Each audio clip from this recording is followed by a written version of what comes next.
नाज़रीन आदाब, खैर मकदम है आपका। आप देख रहे हैं जी सलाम, मैं हूं इमरान खान और शाम के 7 बजने जा रहे हैं। वक्त है हमारे खास बुलेटिन कश्मीर एक्सप्रेस का। ये आपको अपने जम्मू कश्मीर की खबरों से जोड़ेंगे हेडलाइंस के साथ। जम्मू कश्मीर में पाकिस्तान ने एक बार फिर की सीजफायर की खिलाफ वर्जी।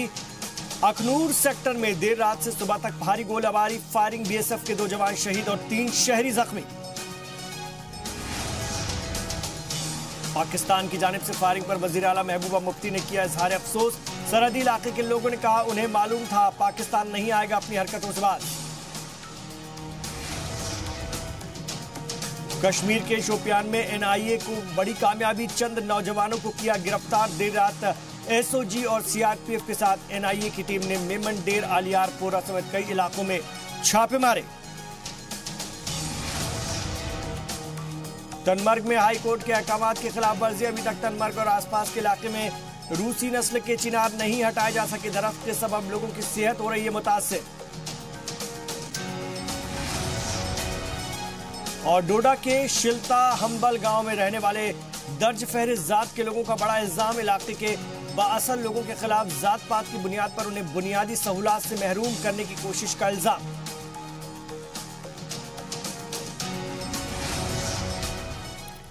आप देख रहे हैं कश्मीर एक्सप्रेस। पाकिस्तान ने एक दफा फिर साबित कर दिया कि वह अपने कॉल पर कायम रहने वाला मुल्क नहीं है। चंद दिन पहले ही डीजीएमओ सतह की सीजफायर की पाबंदी का वादा किया गया था। पाकिस्तान ने यकीन दहानी कराई थी कि 2003 में सीजफायर मुआहदे के अमली तौर पर इसकी पाबंदी की जाएगी, लेकिन एक हफ्ते भी नहीं हुआ है कि पाकिस्तानी फौज ने वादा खिलाफी करते हुए सीजफायर की खिलाफ वर्जी शुरू कर दी। जम्मू के अखनूर सेक्टर में देर रात पाकिस्तान की जानिब से भारी गोलीबारी की गई। जवाब में हिंदुस्तानी फौज ने भी मुंह तोड़ जवाब दिया।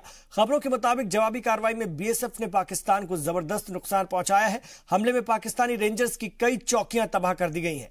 पाकिस्तानी गोलीबारी में एएसआई एसएन यादव और कांस्टेबल वीके पांडे शहीद हो गए। 3 शहरियों के भी जख्मी होने की इत्तला है। तरफैन के माबैन सुबह तक फायरिंग का तबादला होता रहा। अखनूर के अलावा आरएसपुरा और सांबा सेक्टर में भी पाकिस्तानी फौज ने सीजफायर की खिलाफ वर्जी की। इन इलाकों में पाकिस्तानी फौज ने शहरी इलाकों को भी निशाना बनाया।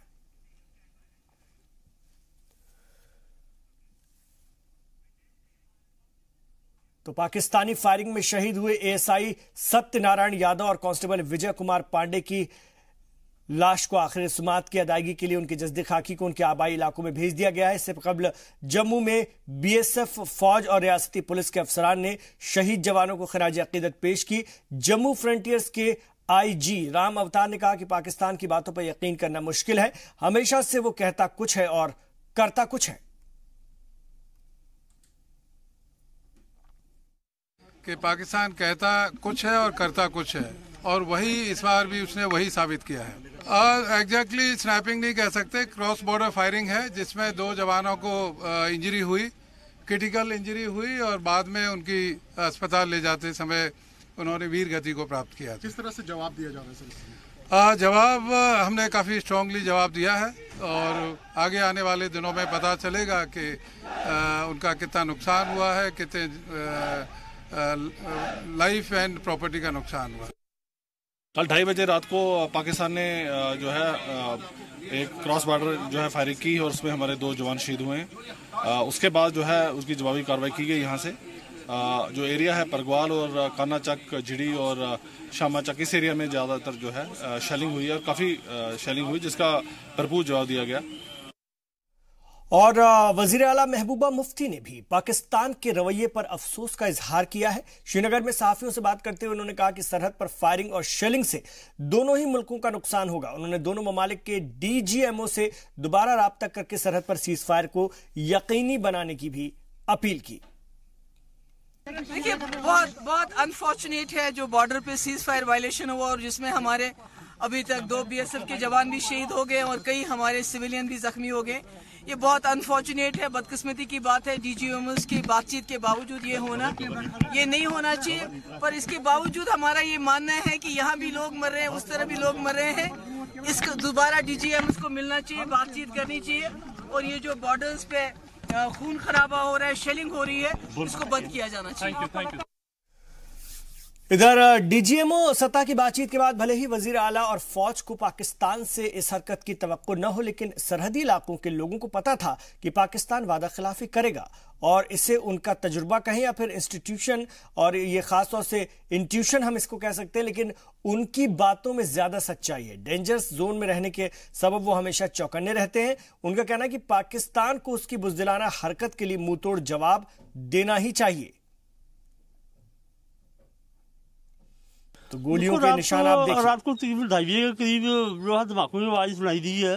ये परगवाल अफेयर हो रहा है 2:30 बजे से, तो हम लोग भी जो है तब से जाग रहे हैं। कोई पता नहीं हमारे तो नजदीक ही है परगवाल, क्या पता इधर भी कब शुरू हो जाए। बहुत दस्त में है लोग।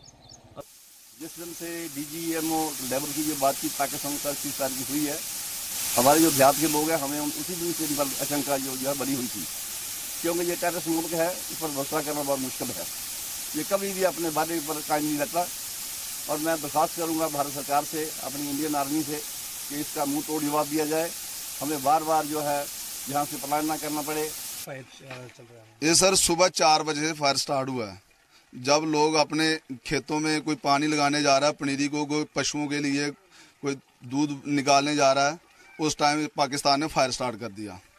फायर इतना मतलब कि खतरनाक हुआ, हमारे पूरे गांव में जो जितने भी मकान हैं, किसी की दीवारें टूट गई, छतें टूट गई, ये शीशे दरवाजे सारे क्रैश हो गए। तो ये देखो हमने हाथ में गोला पकड़ा है। और नेशनल इन्वेस्टिगेशन एजेंसी एनआईए ने जनूबी कश्मीर के शोपियान से चंद नौजवानों को गिरफ्तार किया है। देर रात एसओजी और सीआरपीएफ के साथ ही एनआईए की टीम ने मेमन, डेर अलियारपोरा समेत कई इलाकों में छापे मारे। खबरों के मुताबिक इन जगहों से कई नौजवानों को हिरासत में भी लिया गया। हालांकि ऑफिशियली अभी तक छापे और गिरफ्तारी की तस्दीक नहीं की गई और न ही इसकी वजह बताई गई है, लेकिन जराये के मुताबिक तारिक अहमद डार से मिले इनपुट के बाद ये गिरफ्तारियां अमल में आई हैं। शोपियान के चिलीपोरा के रहने वाले तारिक डार को एनआईए ने 2016 में नगरोटा आर्मी कैंप हमले के इल्जाम में गिरफ्तार किया था।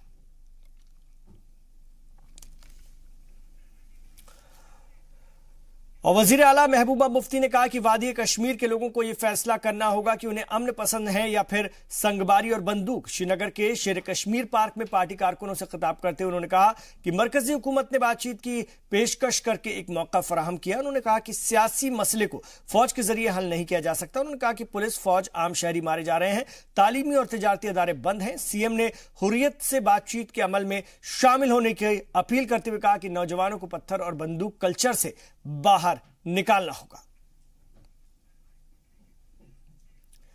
दरअसल वजीर आला जिस इजलास को खिताब कर रही थी उसका इनेकाद पार्टी की यूथ विंग ने किया था। वादी की मौजूदा सूरत हाल के पेश नजर उन्होंने यूथ वर्कर्स से आगे बढ़कर काम करने की अपील की। पार्टी के यूथ लीडर माजिद खान ने जी सलाम से बात करते हुए कहा कि वजीर आला नौजवानों के मसाइल को लेकर बेहद संजीदा है।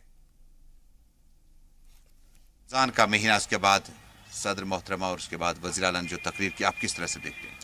देखिए, हम इसको इस तरीके से देखते हैं जैसे कि सीएम साहिबा ने ये स्टेप उठाया सीज़ फायर का रमज़ान के महीने में।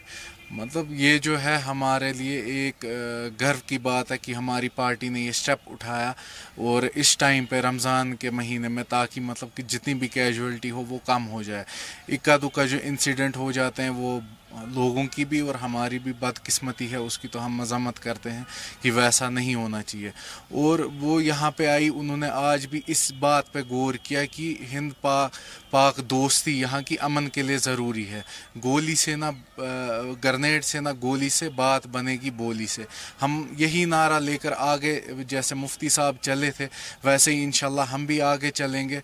और सीएम साहिबा का भी हमेशा यही है कि जो मुफ्ती साहब ने हम लोगों को के लिए किया 2002 में, जिस तरीके से यहाँ पे पीसफुल एटमॉस्फेयर एक क्रिएट किया और हिंद पाक दोस्ती का एक उसके बीच में मतलब आकर उसको आगे बढ़ाया। तो जो यूथ का रिप्रेजेंटेशन था आज सेंट्रल कश्मीर से, यूथ क्या कह रहा था? क्योंकि आप इनके वहीद रहमान परा साहब और बाकी लीडर से मिलते हैं, क्या एलिनेशन जो यूथ का है फेस कर रहा है, उसको कैसे एड्रेस किया जा सकता है? देखिए, यूथ को यूथ भी चाहता है कि अब अमन हो यहाँ पे, और मतलब उनके भी मुद्दे जो हैं हल हो, जिस तरीके के उनका अनएम्प्लॉयमेंट का मुद्दा है और बाकी मुद्दे हैं। और आज हमें ये भी पता चला कि इंशाल्लाह वो मुद्दे भी सॉल्व हो जाएंगे। सीएम साहब ने यहाँ ये भी बोला कि हम जो अनएम्प्लॉयमेंट है यूथ की, उसको भी हम जल्द से जल्द ख़त्म करने की कोशिश करेंगे। वही दूसरी तरफ देखें तो यूथ जो चैलेंज इस वक्त पॉलिटिकल स्पेस, बाकी जगहों में खेल कूद में, बाकी फील्ड्स में जो यूथ को स्पेस मिलनी चाहिए थी, आप मानते हैं कि वो स्पेस तकरीबन इस पार्टी ने आपको दी? जी बिल्कुल। एक तो पॉलिटिकल स्पेस सबसे पहले इस पार्टी ने हमें दी, और साथ ही साथ हमारे स्पोर्ट्स फील्ड में भी हमें बहुत ज़्यादा एनकरेज किया, और हमें ऐसे यूथ लीडर और secretary sports council Wahidur Rahman परा साहब की वसादत से मतलब यहाँ पे उनको लाया as a secretary sports council, ताकि मतलब यूथ के जो भी इश्यूज़ हैं वो सॉल्व हो जाएं, चाहे वो पॉलिटिकली हो या वो स्पोर्ट्स के लिहाज से हो। एक आखिरी सवाल आपसे होगा कि आपका क्या यूथ के लिए मैसेज होगा जो कि डिफरेंट फैक्टर्स, डिफरेंट कॉर्नर्स पे हैं? यूथ के लिए यही मैसेज रहेगा हमारा कि हम सब यूथ को सपोर्ट करते हैं, हमारे जितने भी, चाहे बड़े से बड़ा लीडर, छोटे से छोटा लीडर, यूथ की आवाज़ मतलब हम आगे लेकर चलना चाहते हैं, आगे तक पहुंचाना चाहते हैं, दिल्ली तक पहुंचाना चाहते हैं, और वो जितना हो सके हमारा साथ दें यहाँ के पीसफुल एटमॉस्फेयर को क्रिएट करने के लिए, ताकि बातचीत आगे बढ़ पाए। और हाईकोर्ट की हिदायत के बावजूद अभी तक तनमर्ग और आसपास के इलाके से रूसी नस्ल के चिनार हटाए नहीं जा सके हैं। मकामी लोगों के मुताबिक दरख्त के सबब लोगों की सेहत मुतासर हो रही है। माहिरीन के मुताबिक रूसी नस्ल के चिनार से सीने से मुताल्लिक इमराज पैदा होने का खतरा बढ़ जाता है। सांस के मरीजों और उम्र के दराज लोगों के लिए काफी मुजीर साबित होता है। मुमकिन खतरात के पेश नजर अदालत ने हुकूमत को हिदायत दी कि जहां जहां भी ये जरूरी है वहां पर अदालती अहकामात को फौरी तौर पर अमल में लाया जाए। आपको बता दें कि तनमर्ग और गुलमर्ग में बड़ी तादाद में सयाह आते हैं, इनमें बच्चे और बुजुर्ग भी रहते हैं। पता नहीं क्या प्रॉब्लम है गवर्नमेंट को, ये क्यों नहीं काट रहे हैं, जबकि इसको हाई कोर्ट डायरेक्शन भी है। उसके बावजूद मैंने ये मसला बहुत बार अजीज साहब के नोट्स में लाया, इससे पहले हमारे SDM साहब हैं उनकी नोट्स में भी लाया। ये बहुत परेशानी हमें कर रहे हैं, दुकानों में हम बैठ नहीं सकते हैं, बहुत प्रॉब्लम हो रही है, हमें बीमार हो रहे हैं, चेस्ट कैंसर होने का खतरा है यहाँ पर लोगों को। इसलिए हम आपकी मेहरबानी से ये बात पहुंचाना चाहते हैं फॉरेस्ट मिनिस्टर तक, मेहरबानी करके, अगर हाई कोर्ट ऑर्डर इसका है। इधर बारामूला के बोनियार NHPC स्टेशन में आज दोपहर आग लगने से पूरे इलाके में अफरा तफरी मच गई। खबर मिलते ही फायर ब्रिगेड का अमला मौके पर पहुंचा और आग पर काबू पाया गया। आग लगने की वजूहात का इल्म नहीं हो सका है, ताहम आग से किसी तरह के जानी नुकसान की इत्तला नहीं मिली है।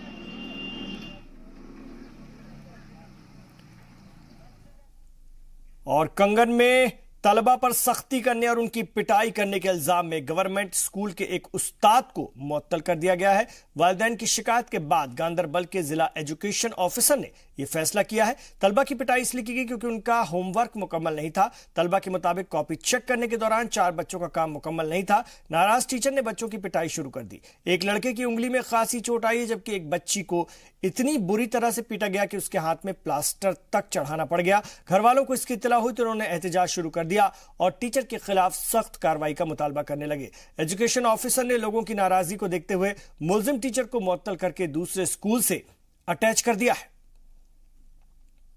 सर, जब सर क्लास में आया तो हमने उसने देखा, कॉपी देखी, हमने सवाल नहीं लिखे थे, उन्होंने बच्चों हमें मारा, बहुत पिटाई की और उनमें से 4 स्टूडेंट जख्मी हो गए। टीचर आया क्लास में, उसने बोला कॉपी हमने बनाई नहीं थी कॉपी, डंडी से पास मेरे पास।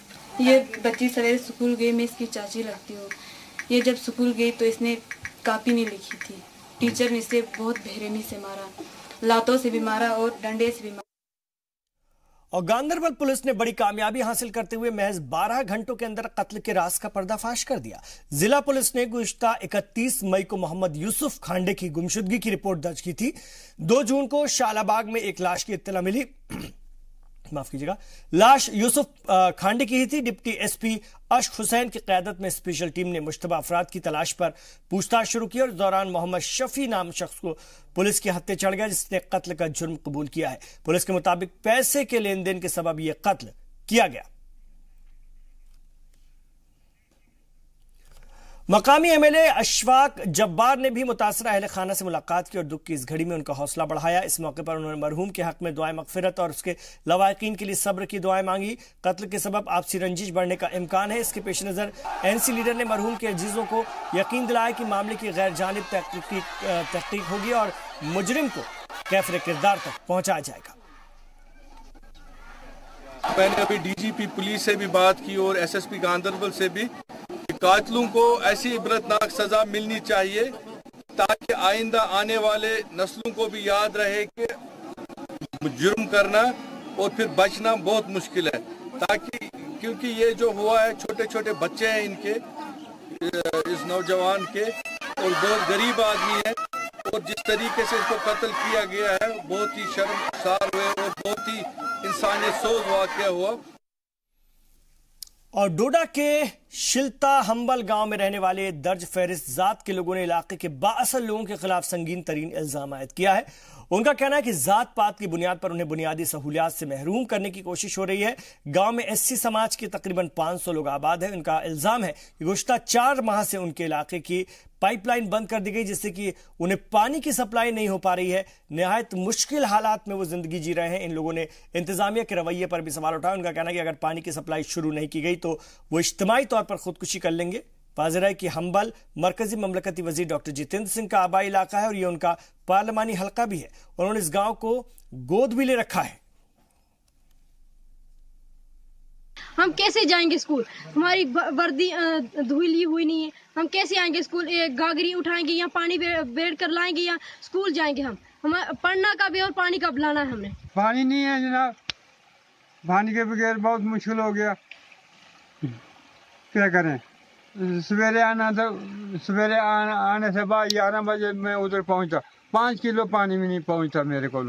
इस वेले इतनी उम्र है तो इधर ही डिग के मर जाना है, कितने नाले में चले जाऊंगा मैं। उनके कार जाओ तो टैंकियां लग गई, बाथरूम लग गए, पक्के मकान लग गए। सारा कच्चा मकान है, वो भी जिया गोड है, जिया गोड है, मान लिया गोड। ऐसे सफाई करनी किसने करनी है? बिना पानी तो सफाई नहीं होती है। जितेंद्र सिंह राणा है, कलौता के रहने वाले, इतने बड़े मिनिस्टर हैं वो, उनके बावजूद उनके ही नज़दीक हमारा गांव यहाँ पे हम्बल है। कलौता से दूर 2 किलोमीटर दूर है, इधर नज़दीक है उनके। कलौता से यहाँ पे हम्बल के लिए 2 किलोमीटर दूर है हम्बल कलौता से। तो उनके बावजूद भी तो वो इतने बड़े मिनिस्टर हैं, आज तक हम उनका अगर वो पावर होती है उनके पास तो हमें पाइपें सेक्शन क्यों नहीं हो रही है? पाइपें सेक्शन क्यों नहीं हो रही है आज तक? हमें पानी की वजह से हम इतने दूर से पानी लाते हैं इधर। देखिए अब पानी इधर है, ये भी नहीं कि पानी इधर नहीं है, पानी इधर है, लेकिन उसके बाद भी इधर पानी हमारे गाँव में उधर नहीं पहुँच पा रहा है। यहाँ पानी की कंडीशन बहुत ख़राब है। हमें 10-10 दिन पानी नहीं आता है। हम यहाँ से 6 किलोमीटर पानी ले जाते हैं। हम यहाँ से पानी लेते हैं, हमें पीने के लिए भी पूरा नहीं होता है। आज पानी की कितनी ज़रूरत है, हर जगह पानी लगता है, तो हमें पानी देते नहीं है। कहीं इलाकों में पानी इतना है कि सब्जियाँ लगाते हैं, सब कुछ लगाते हैं। वो सब्जियाँ लगाएं चाहे जो कुछ लगाएं, मगर हमें पानी पीने के लिए ज़रूरी है। और दूरदराज के इलाकों में वाक़ई स्कूलों में असातिज़ा की कमी तो आम बात है, लेकिन कुछ स्कूल ऐसे भी हैं जहां बराए नाम ही तलबा पाए जाते हैं। बनिहाल के अमकोट में डीरीमाला गवर्नमेंट प्राइमरी स्कूल में सिर्फ 9 बच्चों का नाम दर्ज है। हालांकि स्कूल के रजिस्टर में बच्चों की तादाद 19 बताई जा रही है। बच्चों की तालीमी सलाहियत भी अफसोसनाक है। टेबल और स्पेलिंग को अगर मेयार माना जाए तो स्कूल और असातिज़ा दोनों की कारकर्दगी बेहद नाकिस कही जाएगी। तो और ये वजह है कि पीछे से थोड़ा ये डैमेज हो गया था स्कूल, तो अब इसके लिए भी हमने डीसी साहब से मीटिंग की थी। डीसी साहब से साहब आए थे हम खड़ी में परसों, तो उन्होंने कहा हम इसका डैमेज का भी कर देंगे और ये पानी लाइट का इंतज़ाम भी कर देंगे। और इसके बारे में कि पेंट वगैरह करने के लिए हमारे पास पैसे मौजूद हैं। स्कूल में हमारे 30-40 हज़ार अभी कैश में है, कोई पैसा नहीं निकाला हमने। इधर से हमने अपने बच्चे उठाकर तो बनिहाल में भेजे, कोई बेचिंग प्लाट में भेज दिए, उधर अच्छी पढ़ाई है और हम उन बच्चों का इंटरव्यू लेते हैं और वो बच्चे जो यहाँ से गए तो वो अच्छा वो काम करते हैं। बच्चों को भी नहीं सही पढ़ाते? बिल्कुल नहीं। आप बच्चे आ सकते हैं, जो बच्चे उधर थे वो उसको देखो वो पढ़ते हैं या नहीं पढ़ते हैं, उनसे तो आप पूछ लीजिए कि वो है पढ़ाई उसमें या नहीं है। खुद ही पूछो बच्चों को। नहीं कुछ नहीं लाते हैं तो बनाएंगे क्या? ये लाते हैं दाल और आलू बस, जो आपको मिलता है वही बनाते हैं। और रमजान मुबारक के मौके पर स्कूलों की जानिब से नात और खासतौर से तकरीरी मुकाबलों का सिलसिला जारी है। बांदीपुरा में फैज आम स्कूल की जानिब से नात ख्वानी के मुकाबले का एहतमाम किया गया। मुकाबले में मुख्तलिफ स्कूलों के तलबा और तालिबात ने शिरकत की। फैज आम स्कूल के तलबा ने पहला और दूसरा, जबकि गौसिला मॉडल स्कूल के तलबा ने तीसरा मकाम हासिल किया। उधर पट्टन में मॉडल हायर सेकेंडरी स्कूल किर्री में हुस्न किरात और हुस्न नात ख्वानी के मुकाबले मुनक्किद हुए। मुकाबले में तलबा के अलावा मकामी नातिया और हमदिया कलाम कहने वाले शायरों ने भी हिस्सा लिया। मुकाबले में ग्रीनलैंड सेकेंडरी स्कूल के सुहेल अहमद ने किरात में, जबकि मेजबान गवर्नमेंट हायर सेकेंडरी स्कूल की आसिफा रसूल ने नात ख्वानी में पहला मकाम हासिल किया। आज का ये जो प्रोग्राम है ये हमने पूरे बांडीपोरा डिस्ट्रिक्ट का रखा हुआ है, प्राइवेट स्कूल एसोसिएशन बांडीपोरा की तरफ से। तो बांडीपोरा के जो हमारा फैज़ाम स्कूल है इसमें रखा गया है। इस तरह के प्रोग्राम अल्हम्दुलिल्लाह अक्सर करते रहते हैं। सीरत के हैं, ये है, या नात कंपटीशन है और दूसरे तरह के प्रोग्राम होते हैं। इसका मकसद बस यही होता है कि बच्चों को थोड़ा सा उनमें टैलेंट आए, वो आगे जाएं, माइक पे आएँ। वरना ऐसा होता है कि बच्चा नॉलेज तो इसके अंदर बहुत ज़्यादा होती है लेकिन वो माइक पे आ नहीं पाता, हिचकिचाता है। यही मकासद होते हैं ताकि बच्चे आगे आएँ, सीखें, आगे जाएँ। आलीपार वेलफेयर यूथ एसोसिएशन के मेंबरान ने जिला वक्फ बोर्ड चेयरमैन से कब्रिस्तान की बाउंड्री वाल बनाने का मुतालबा किया। एसोसिएशन का कहना है कि चार दीवारी से होने के सबब कब्रिस्तान की जमीन पर नाजायज कब्जा होता जा रहा है, जिसके अलावा जंगली और मकरू जानवर भी बिला रोक टोक कब्रिस्तान में घूमते रहते हैं। बड़ी तादाद में नौजवान आज यहाँ पे मेरे पास आए। उनका यही कहना था कि पुंछ सिटी के अंदर यहाँ गाँव में जो कब्रिस्तान की बेहुरमती हो रही है इस टाइम, यहाँ इंक्रोचमेंट हो रही है, उसी के सिलसिले में आज ये मेरे पास आए थे। हमने इनको पूरा यकीन दहानी दिलाई कि आने वाले टाइम में अभी तक जो हमें काफ़ी जो इंक्रोचमेंट जो हटाई और जो काफ़ी कब्रिस्तानों की बेहुरमती हो रही थी उससे उनको बचाया और उनको यकीन दहानी दिलाई कि आने वाले टाइम में जितनी भी इंक्रोचमेंट जहाँ भी हो रही है ग्रेवयार्ड्स पे, कब्रिस्तान पे, उनको हटाया जाएगा। आला पीर से आए थे यहाँ पे एक डेपुटेशन लेकर इनके पास, ये कब्रिस्तान के हवाले से। जैसे कब्रिस्तान पे लोग उनकी एहतियात नहीं करते हैं, बेरहमती करते हैं उनकी, या तो कभी कोई मकान वगैरह बनाते हैं तो वो सोचते हैं कि 2 फुट हम और आगे चले जाएं तो बेहतर है। तो कुछ जगह पे ऐसा होता है, कभी कभी लोग काम करते हैं तो वहाँ से मुर्दों की हड्डी निकलती हैं। तो उसी हवाले से 2-3 जगह पे एग्रोजमेंट जो है इस वक्त अवेलेबल शुरू थी। तो पूरी यूथ ने यहाँ पे आया, यहाँ पे यूथ पूरी ने बातचीत की यहाँ से। तो यहाँ पे हमें पूरा यकीन मिला कि फौरी तौर पूरा एक्शन होगा पूरा, और जो अगर गलत होगा तो उसके लिए कानूनी कार्रवाई पूरी की जाएगी। और पुंछ जिले के से एक अच्छी खबर है, जिले में जल्द ही प्रधानमंत्री स्वास्थ्य सुरक्षा योजना शुरू हो जाएगी। इसे कामयाब बनाने के लिए महकमा सेहत और जिला इंतजामिया ने पूरी तैयारी कर ली है। इस हवाले से सीएमओ ऑफिस में महकमा सेहत और बल्दिया एहलकारों की एक मीटिंग मुनक्किद हुई। मीटिंग के दौरान उन लोगों की शिनाख्त करने को कहा गया जो बिलो पावर लाइन के जुमरे में रहते हैं। प्रधानमंत्री ने एक नई जो स्कीम चलाई है गरीब लोगों के लिए, उसमें यह है कि उनको 5 लाख तक की जो हेल्थ इंश्योरेंस है उसके अंडर कवर लाया जाएगा इनको। तो ये स्कीम अभी लॉन्च कर रहे हैं और उसके लिए हमारा ये थोड़ा एडिशनल डाटा कलेक्शन ड्राइव जो है वो चल रही है। तो उसमें ये ऑलरेडी जो लिस्ट वगैरह जो सेक का सर्वे हुआ है 2011 में, उसके अकॉर्डिंगली जो लिस्ट बनी हुई थी उन लिस्ट को हम लोगों ने डाउनलोड किया है और ये इसको अपडेट करना है उन्होंने। अपडेट करने के बाद हम इनको अपलोड करेंगे फिर बाद में ये। तो ये 1 हफ्ता चलेगी ड्राइव, तो उसके बाद फिर हम लोगों ने इनको अपलोड करना है। और जो फैमिलीज इसके अंडर फॉल हो रही हैं, जो बीपीएल में हैं, तो उनको ये जो है अंडर हेल्थ इंश्योरेंस जो कवर किया जाएगा। Up to 5 lakh per year पर फैमिली का जो है वो कवर किया जाएगा। और आइए अब कश्मीर एक्सप्रेस के सेगमेंट में देखते हैं हमारी खास पेशकर हफ्तेवार शुमारा, लेकिन एक छोटे से वक्फे के बाद लौट रहे हैं तो हफ्तेवार शुमारे के साथ आएंगे, आपको हफ्ते भर की खबरें दिखाएंगे। हाजिर हो रहे हैं।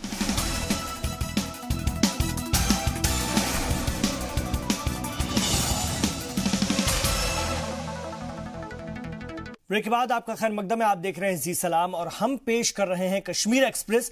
आइए अब रुख करते हैं हफ्तेवार शुमारे का। और माह रमजान का, माह श्याम का पाक मौका है और हम रमजान से जुड़ी कुछ ऐसी रवायतों से दोबारा आशना हुए जिनकी याद जहनों में धुंधली पड़ चुकी थी इस हफ्ते। इन्हीं में से एक रवायत है सहरी खानी की। हमने रिपोर्ट आपको दिखाई थी, आइए देखते हैं फिर से। अल्लाह रसूल ने प्यारो जन्नत दे तलबगारो उठो रोजा रखो। 21 सेकंड के इस वीडियो में सिख बुजुर्ग अल्लाह रसूल के प्यारों, जन्नत के तलबगारों, उठो रोजा रखो की तैयारी की सदा लगाते हैं। सदा के बाद ढोल की आवाज गूंजती है। माना जाता है कि सहरख्वान मुस्लिम तबके से ही होता है, लेकिन गैर मुस्लिम भी इस कार्य खैर को अंजाम देते रहे हैं। बाहमी इत्तेहाद और फिरकावाराना हम आहंगी की इसे बेहतरीन मिसाल कहा जा सकता है। हाँ, यह ज़रूर है कि आज इनकी तादाद न होने के बराबर है। उमूमन सहरख्वान गरीब और ज़रूरतमंद तबके से ताल्लुक़ रखते हैं। सहरख्वानी इनके लिए सवाब और रोज़गार दोनों का ज़रिया है। चूँकि रोज़े में सदक़े व खैरात की फजीलत है, इसलिए रोज़ेदार भी इनकी भरपूर मदद करते हैं।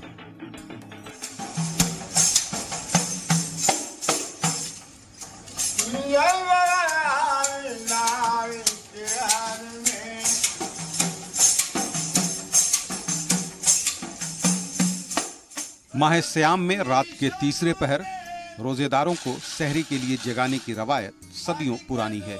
गुजरते वक्त के साथ साथ इसके तौर तरीकों में आज भले ही तब्दीली वाक़ हो गई हो, लेकिन आज भी शहरी जिंदगी से दूर कस्बों और गांवों में सहरख्वान सहरी की सदाएं लगाते मिल जाते हैं। 4-5 दहाई कबल तक तकरीबन तमाम शहरों में इफ्तार और सहरी के औकात की इत्तला मस्जिदों से ढोल और ताशे बजाकर दी जाती थी। वो दौर अब ख़त्म हो चुका है। आज इसकी जगह मस्जिदों से बजने वाले सायरनों ने ले ली है। एक आधे इलाकों में सहरख्वान अब भी मिल जाते हैं, लेकिन ज़्यादातर जगहों पर मोहल्ले के नौजवानों ने इनकी जगह ले ली है, जो बसा औकात रहमत की बजाय जहमत का बाइस बन जाते हैं। ब्यूरो रिपोर्ट, जी सलाम। और रियासत में मिलिटेंसी से जो चीजें मुतासिर हुई उनमें सहर ख्वानी भी थी।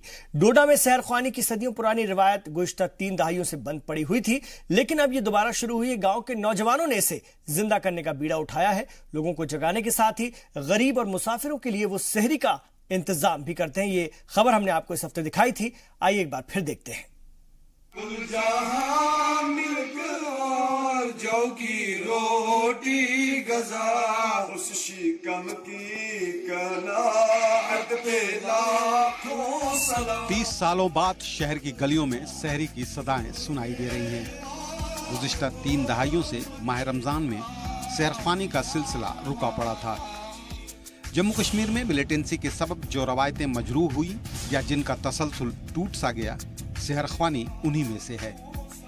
डोडा में सदियों से चली आ रही ये रवायत गुज़िश्ता सदी की आखिरी दहाई से थम गई थी।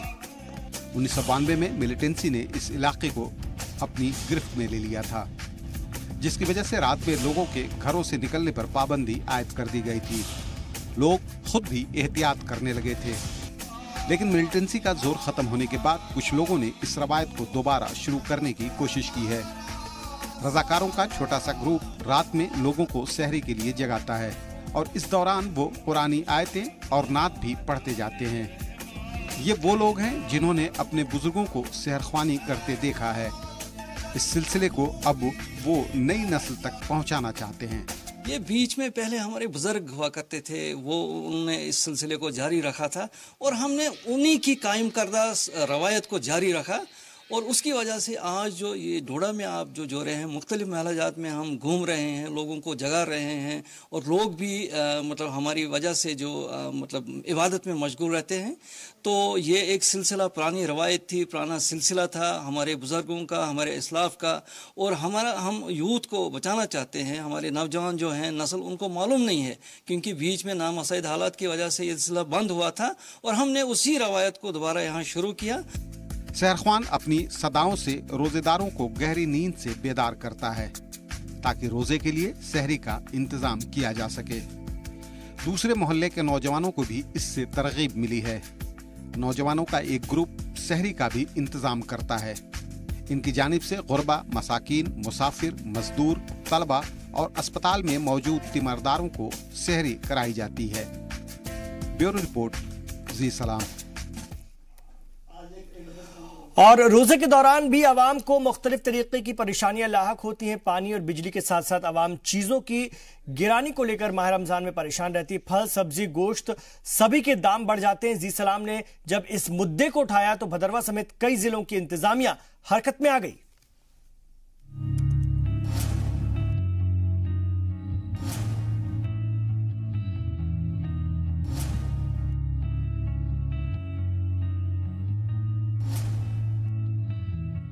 भदरवा में रमजान के मौके पर गोश्त, फल और सब्जी की कीमतों में बिला वजह अचानक इजाफे की खबर दिखाने का असर हुआ है। जी सलाम की खबर का नोटिस लेते हुए तहसीलदार की क़ियादत में बल्दिया इंस्पेक्टर, पुलिस और consumer affairs and public distribution एहलकारों ने मार्केट में छापा मारा और मुनाफाखोरों और अनहाइजेनिक सामान बेचने वालों के खिलाफ सख्त कार्रवाई की। छापामार दस्ते ने पसरी बस स्टेशन, जामा मस्जिद, सदर बाजार, सब्जी मार्केट और शेरी बाजार में वाक़े गोश्त, सब्जी, फल, ग्रोसरी और मिठाई की दुकानों पर छापे मारे। चेकिंग टीम ने क्वालिटी के साथ साथ रेट लिस्ट की भी जांच की। जिन चीजों को खराब हालत में पाया गया उसे वहीं पर बर्बाद कर दिया गया। वाज़ेह हो कि चंद दिनों कबल जी सलाम ने भदरवा में खाने पीने की चीजों की कीमतों में अचानक हुए इजाफे को लेकर खबर दिखाई थी। रिपोर्ट में महंगाई और चीजों की क्वालिटी को लेकर लोगों ने खासी नाराजगी जाहिर करते हुए फौरी कार्रवाई का मुतालबा किया था। खबर का ये असर हुआ कि इंतजामिया ने नई रेट लिस्ट जारी की। इसके अलावा खाने पीने की अशिया हाइजेनिक तरीके से बेची जाए, इसे भी यकीनी बनाने की हिदायत दी गई। हम इसको इंश्योर करते हैं कि यहाँ पर लोगों को जो है सफाई से हर चीज़ मिलेगी, लेकिन और इनको मैंने इंश्योर किया है कि यहाँ पर डस्टबिन है। जितनी भी आपको यहाँ लगता है कोई भी आपका फजला कोई चीज़ जो है वेस्ट आपको निकल वहाँ उस डस्टबिन में डाल दिए। नेक्स्ट डे मैंने यहाँ पर म्यूनसिपलिटी के अमला जो मेरे साथ है उनको मैंने यहाँ से हदायत दी है कि हर रोज़ वो सुबह जाकर ताकि वहाँ भी बदबू ना फैले, क्योंकि अगर चिकन का उसमें बेचे तो नेक्स्ट डे उसकी बदबू फैल जाती है। तो लिहाजा डेली बेसिस पर उसको वो साफ़ करेंगे। और मुझे लगता है कि अगर डिपार्टमेंट अपना काम करे और दुकानदार भी पूरी तरह से अपनी जिम्मेदारियों को समझे, मुझे लगता है कि सफाई का कोई मटन और चिकन जिसका मैं खुशी हमने तवज्जो दी है कि उस पर जो है उस पर इनका जो है वो खुला नहीं होगा, वो ढका हुआ होगा, वो ओपन नहीं रख सकते हैं। ये इंतजामिया की कार्रवाई से लोगों ने राहत की सांस ली है। हालांकि इस कार्रवाई से कबल ही जी सलाम की खबर का असर हो चुका था। चिकन और मटन की दुकानों पर गोश्त ढांक कर बेचे जाने लगे थे। अवामी मसाइल के हवाले से जी सलाम की बेदारी और संजीदगी की मकामी लोग भी तारीफ करते हैं। हम जी मीडिया के बहुत शुक्रगुजार हैं जिनने हमारे मसला उठाया। यहाँ पर बहुत क्या कहते हैं रेट बहुत ज़्यादा ले रहे थे मार्केट में दुकानदार, तो आज जो है काफ़ी दुकानदारों ने रेट कम किए हुए हैं। जी मीडिया की माध्यम से जो आपने हमारी ये दिखाई थी वीडियो, तो उसमें हम आपके शुक्रगुजार हैं। और आज लग रहा है कि नहीं जी, जो मीडिया का उठाया हुआ एक मुद्दा था उस पे आज काफ़ी जो है असर अंदाज हो चुकी है यहाँ की क्या नाम है एडमिनिस्ट्रेशन।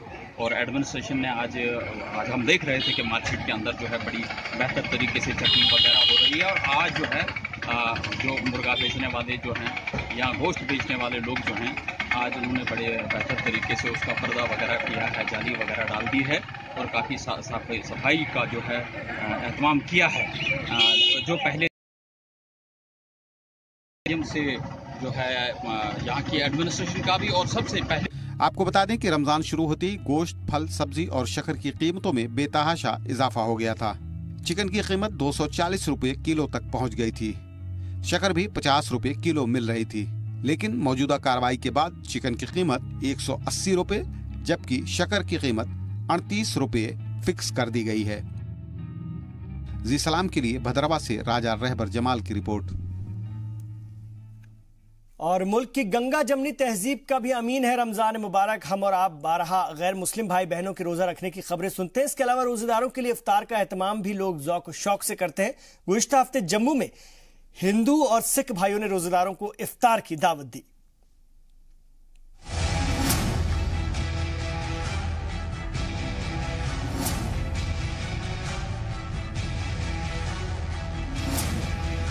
ये तस्वीर उन शर पसंद अनासिर के मुंह पर तमाचा है जो जम्मू में रसाना रेप और कत्ल मामले पर मुख्तलिफ तबकों को बांटना चाहते हैं। जम्मू के बेली चरना में रहने वाले हिंदू और सिख तबके ने यहाँ रहने वाले मुसलमानों के लिए इफ्तार पार्टी का एहतमाम किया। हर साल बेली चरना के लोग इस तरह की इफ्तार पार्टियों का एहतमाम करते हैं। इससे ये पैगाम जाता है कि चंद लोग अपने सियासी फायदे के लिए लोगों के दरमियान नफरत बांटने की जितनी चाहे कोशिश कर लें, लेकिन हिंदुस्तान में मजहब के नाम पर बांटना आसान नहीं। यहाँ के अवाम आपसी भाईचारा चाहते हैं और गंगा जमुनी तहजीब में यकीन रखते हैं। ये जो त्योहार है रमजान का जो भी है, इनके जो रोज़ा खुलने की बात है, हम इनके साथ भाईचारे के साथ रहते हैं, क्योंकि हमें ये नहीं रखना कि हम हिंदू हैं या मुस्लिम हैं या वही। ये जो त्योहार है, हम जैसे हमारा गुरपुरब होता है, हमारी होली है, इनका जो रमज़ान है, ये एक भाईचारा का प्रतीक है। हम यहाँ पर मिलजुल कर एक दूसरे का त्यौहार मनाया जाता है। जी हमारा यही बोलना है कि कोई भी त्यौहार है, जैसे हमारा हिंदू सिख ईसाई, हम सब आपस में भाई भाई हैं। तो मतलब हम आपस में जो भी हमारा त्यौहार है, जो अपने अपने हिसाब से जो त्यौहार करते हैं, वो अपने अपने हिसाब से सब करते हैं। सर हम इतना जानते हैं, हम भाई हैं, हम एक दूसरे के हम भाई हैं। बेली चरना में ये इफ्तार पार्टी एक यकजहती की नई मिसाल है। जम्मू में मुख्तलिफ मज़ाहिब के लोग एक दूसरे को गले लगाकर आपसी भाईचारे का बेहतरीन पैगाम दे रहे हैं। मुसलमानों का कहना है कि इस तरह के प्रोग्राम से ही हम असल में रमजान के पाक महीने का जश्न मना रहे हैं। ये बरकतों वाला महीना तमाम इंसान को साथ मिलकर रहने और काम करने का पैगाम देता है। जैसे कि हमारे यहाँ हिंदू सिख मुस्लिम ईसाई जो के सब लोग इसमें शिरकत ली इन लोगों ने और तावन दिया, और हमारे सिख भाई जो हिंदू मेरे साथ खड़े हैं, इन्होंने एक इफ्तियार पार्टी कराई। जिस तरीके की मैं तो कहता हूँ ये हमारा भाईचारा जो है आगे बढ़े। ये माह रमज़ान मुक़द्दस का महीना ये बड़ी अज़मतों और बरकतों वाला महीना है, और ये हमारे तमाम भाईचारे के लिए खुशियाँ और मोहब्बत का पैगाम लेके आता है। और इस माह रमज़ान के अंदर तमाम लोग इसके अंदर शिरकत करते हैं और सवाब दारिन हासिल करते हैं, और सारे लोग हिंदू मुस्लिम सिख ईसाई जो ही इन पार्टियों के अंदर हिस्सा लेते हैं, और ये दिखाते हैं कि हम सब मिलकर हम सब एक हैं और हमारा भाईचारा एक है। और हमारे पार पूरे मुल्क के लिए हम इस माह रमज़ान के अंदर दुआ करते हैं कि तमाम हमारा मुसलमान हिंदू सिख ईसाई आपस में भाईचारा रहे। इस तरह के भाईचारे की तस्वीरें आपको सिर्फ चरना में ही नहीं बल्कि जम्मू के मुख्तलिफ इलाकों में देखने को मिल जाएंगी, और जम्मू क्या पूरे मुल्क का यही नजारा रहता है। सिख और हिंदू मिलकर मुसलमानों के लिए हर साल इसी तरह इफ्तार पार्टी का जगह जगह एहतमाम करते हैं। मुसलमान भी हर खुशी का मौका हिंदू सिख और ईसाई मजहब के लोगों के साथ मनाते हैं। इससे साफ जाहिर है कि आपसी भाईचारा और अमन की वजह से कोई भी रियासत तरक्की कर सकती है। जम्मू से जी सलाम के लिए राजन वैद की रिपोर्ट। एक छोटा सा वक्फा हम यहां पर लेंगे, लौट रहे हैं कश्मीर एक्सप्रेस में और भी खबरों के साथ। हफ्तेवार शुमारा जारी है।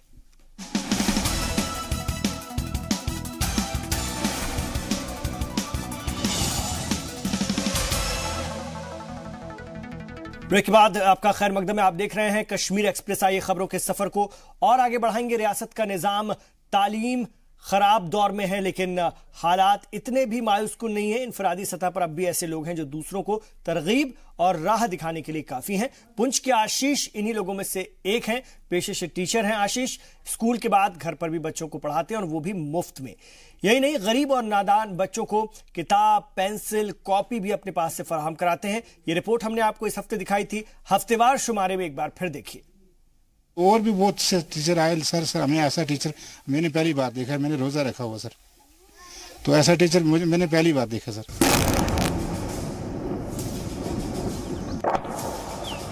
जम्मू कश्मीर के सरहदी जिले पुंछ में पाकिस्तानी बंदूकों और मोटार से निकलते शोलों के बीच एक उम्मीद का चिराग भी रोशन है। उम्मीद का ये चिराग पुंछ के गरीब और जरूरतमंद बच्चों के मुस्तकबिल को रोशन करना चाहता है। वो चाहता है कि इलाके के बच्चे, खासकर तालिबात, पढ़ें और तालीम हासिल कर खुद मुख्तार बने। हम बात कर रहे हैं पुंछ के एक टीचर आशीष गुप्ता की। आशीष गुप्ता पुंछ के लोगों के लिए किसी मसीहा से कम नहीं। तभी तो लोग कहने को मजबूर हैं कि ऐसा टीचर कभी नहीं देखा। और भी बहुत से टीचर आए, सर हमें ऐसा टीचर मैंने पहली बार देखा है, मैंने रोजा रखा हुआ सर। अब आपको बताते हैं कि आखिर कौन सी ऐसी बातें हैं जिसकी वजह से इलाके के लोग आशीष की इतनी तारीफ करते हैं। आशीष एक गवर्नमेंट स्कूल टीचर हैं जो स्कूल में बच्चों को पढ़ाते हैं, लेकिन इतने से इनका मन नहीं भरता और वो घर पर भी बच्चों को पढ़ाते हैं। और सबसे अहम बात यह है कि वो बच्चों को मुफ्त में पढ़ाते हैं। अपनी क्लासेस में आशीष उन बच्चों को बुलाते हैं जिनकी माली हालत ठीक नहीं है और जिनके वालिदैन उनकी पढ़ाई का खर्च नहीं उठा सकते। इतना ही नहीं, अगर किसी बच्चे को जरूरत पड़े तो आशीष उसे किताबें, नोटबुक और कपड़े तक मुहैया करवाते हैं। 2011 में मैंने ऐसे मन में ख्याल आया, एक बार मैं स्कूल में गया किसी, तो अपने स्कूल से मैं जो मेरी ड्यूटी हमेशा बाहरी रही, सिटी में मैंने कभी सर्विस नहीं की अपनी 23 साल की सर्विस में। मुझे मौका नहीं मिला सिटी में सर्विस करने का, लेकिन जब एक बार मैं किसी स्कूल में गया यहाँ पे, तो वहाँ मैंने देखा कि बच्चों का मैथ्स बहुत बड़ा कमज़ोर है। वहाँ से मुझे ख्याल आया कि मैंने बच्चों से पूछा कि इवन के 7th 8th क्लास के बच्चे उनको मल्टीप्लाई नहीं आती थी, इवन कि उनको एडिशन और सब्ट्रैक्शन के सम भी नहीं आते थे। मुझे थोड़ा दुख लगा। फिर अचानक वहाँ स्कूल में बैठे मुझे ख्याल आ गया कि ना कि इन बच्चों के लिए, वैसे बच्चे देखने में बहुत मुझे नॉर्मल फैमिली से लग रहे हैं, गरीब बच्चे लग रहे हैं, कि अचानक ख्याल आ गया स्कूल में बैठे हुए कि चलो इनके लिए कुछ ना कुछ किया जाए। जब बच्चों के पेपर हो गए तो सारे स्कूल बंद थे और इनको मैं उन छुट्टी में यहाँ डेली देखता रहा हूँ। बस यहाँ आना, बच्चे आए या ना आए, कोई भी ना आए, यहाँ बैठे रहना, अपने टाइम पे छुट्टी करनी और चले जाना। इतनी इनकी कुर्बानी है। हमारे बच्चों के लिए इतना कुछ करते हैं सर। पिछली सर्दियाँ पड़ी तो पता नहीं शायद इन्होंने अपने पेमेंट से खरीदे होंगे, क्योंकि ऐसे तो कौन देगा। फिर वो एक इतना बड़ा टीचर है, वो किसी से मांगेगा थोड़ी। और हमारे हर बच्चे को जनाब किसी को टी शर्ट दी, किसी को स्वेटर दी, किसी को कोई कपड़ा जो ज़रूरत के मुताबिक था वो दिया। और हर दिन पूछते हैं किसी बच्चे के पास अगर पेंसिल नहीं है तो आप बताएं, कॉपी नहीं तो मैं लाऊंगा, घर नहीं बोलना आपने। 1 साल से हम पढ़ रहे हैं, हम इधर मैथ्स पढ़ रहे हैं। हमें कोई इस साल से हमें कोई भी नहीं अच्छा पढ़ा सकता। तो हम जब से हम इधर आए हैं, हमें सब कुछ हमें आना पड़ गया। तो हम स्कूल से भी हम फर्स्ट आते रहे। तो हमें जो भी हमें क्वेश्चन मैम पूछे, हम जल्दी हम दे देते थे जवाब। तो मैम हमें बोलती थी आपने किस सर से पढ़ा है? हमने बोला आशीष सर से पढ़ा है। तो फिर मैम बोलती आपको अच्छा पढ़ाते हैं गंदा? हमने बोला अच्छा पढ़ाते हैं। लेकिन आशीष के लिए ये सब करना इतना आसान नहीं था। सन 2011 में जब आशीष पढ़ाई में कमजोर बच्चों से मिले तो उन्होंने बिना किसी मफाद के इन्हें खुद पढ़ाने की ठानी। लेकिन उनके इस काम में न तो आशीष के खानदान वालों ने साथ दिया और न ही दोस्तों ने। घर में बात की कि ऐसे मैं ट्यूशन सेंटर खोलना चाहता हूँ गरीब बच्चों के लिए मुफ्त में, तो लेकिन थोड़ा सा घर में भी मुझे थोड़ा सा वहाँ से भी थोड़ी सी बेइज्जती पड़ी। दोस्तों से बात की, वहाँ से भी कहने लगे कि छोड़ो ये क्या करना है वो। तो वहाँ से भी थोड़ा कि मायूस ही हो गया। आगे पीछे से बात की, हर तरह से नाकामी ही मिली। लेकिन अचानक फिर हफ्ता 10 दिन ऐसे बीत गए, लेकिन अंदर जो खलबली एक उठ गई थी वो फिर खत्म नहीं होने वाली थी। आशीष किसी भी तरह इन बच्चों की मदद करना चाहते थे। उनकी फिक्र इन्हें सोने नहीं देती थी। किसी भी तरह हिम्मत करके आशीष ने बच्चों को पढ़ाने का काम शुरू कर ही दिया। शुरुआत में 1ली से लेकर 5वीं तक के तलबा पढ़ने आते थे। अब 10वीं तक के तलबा और तालिबात तालीम हासिल करने आती हैं। हमारे पास पैसे नहीं है कि हम किसी दूसरी ट्यूशन पढ़ सकें, तो सर ने इसलिए हम फ्री में ट्यूशन खोली है। तो जो बच्चे पैसे दे के भी ट्यूशन पढ़ते हैं, हम उनसे भी कंपटीशन कर सकते हैं और प्राइवेट स्कूल से भी बच्चों के साथ भी कर सकते हैं। सर ने हमें इतनी नॉलेज दी है, हमें सर ने इतना पढ़ाया कि हम हर किसी स्टूडेंट के साथ कंपटीशन कर सकते हैं। इतना हमारे पास तो है नहीं जहाँ हम और कोई ट्यूशन लगा सकें, लेकिन ये सर ने फ्री ऑफ कॉस्ट सेंटर खोला हुआ है, तो इसमें हमें बहुत फ़ायदा मिला हुआ है। तो और जितने और बाकी बच्चे जो नहीं और कहीं ट्यूशन लगवा सकते हैं, तो प्लीज़ वो भी यहाँ आ सकते हैं। अब तो पहले घर से बड़ी सपोर्ट नहीं मिली, लेकिन अब ये है कि अब सभी कहते हैं कि बड़ा अच्छा काम है, अप्रिशिएट करते हैं। हर कोई दोस्त भी मेरे साथ हैं, मेरी फैमिली भी मेरे साथ है, हर कोई मेरे साथ है। तो अब ऐसी कोई बात नहीं। आशीष सच्चाई और भलाई के रास्ते पर हैं, इसलिए भले ही शुरुआत में अपनों ने उनका साथ नहीं दिया, लेकिन आज पूरा इलाका आशीष की नेकी को सलाम कर रहा है। जी सलाम भी आशीष की दरियादिली और हौसले को सलाम करता है। पुंछ से रमेश बाली की रिपोर्ट। और तालीम के साथ ही पानी भी इंसानी जिंदगी की बुनियादी जरूरत है। दूसरे सूबों की तरह जम्मू कश्मीर में पीने का साफ पानी मिलना एक अहम मसला है। जम्मू में तालाब पानी की जरूरत पूरा करने का एक अहम जरिया है, लेकिन जिस तरह यहां गंदगी की जा रही है, इनका वजूद खतरे में पड़ता जा रहा है।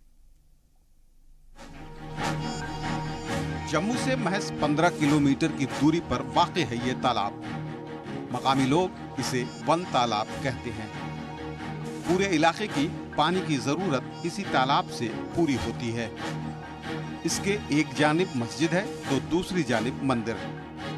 तालाब के साथ ही स्कूल भी कायम है, लेकिन तालाब के वजूद पर अब खतरा मंडराने लगा है। गंदे नालों का पानी अब इस तालाब में गिरने लगा है। मकामी लोगों के मुताबिक तालाब का मीठा पानी तेजी से आलूदा होता जा रहा है। लोग इसके लिए इंतजामिया और सरकार दोनों को जिम्मेदार ठहराते हैं। पानी बिल्कुल साफ था, पहले एकदम साफ था। हम बच्चे भी नहाते थे इधर और पानी भर के घर भी ले जाते थे, इस्तेमाल भी करते थे। इतना साफ था और नहाने धोने के काम आता था। और शिव जी का मंदिर है मेरे पास, तो हम शिव जी के इधर जल भी चढ़ाते हैं। आज देखो क्या कंडीशन है इसकी, बहुत गंदा हो चुका। यहाँ पर 2-3 बार बताया भी है, वो बाली जी आए थे, उनको भी बताया। वो सामने पार्क बना रहे हैं, मगर कोई नहीं, ये फिर वैसे का वैसे बोलते हैं करेंगे करेंगे, कुछ करते नहीं है। सरकार इसकी तरफ भी, हिमायत तालाब की तरफ थोड़ा ध्यान दे और इसको साफ सुथरा करने में थोड़ी मदद करे।